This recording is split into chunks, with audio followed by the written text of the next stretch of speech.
நல்லதே நடக்கும்.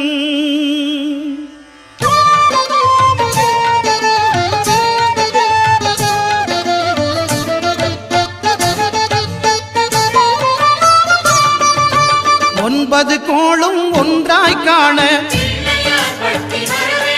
அங்கு கற்பகம் என்னும் கடவுளின் மெய்யில்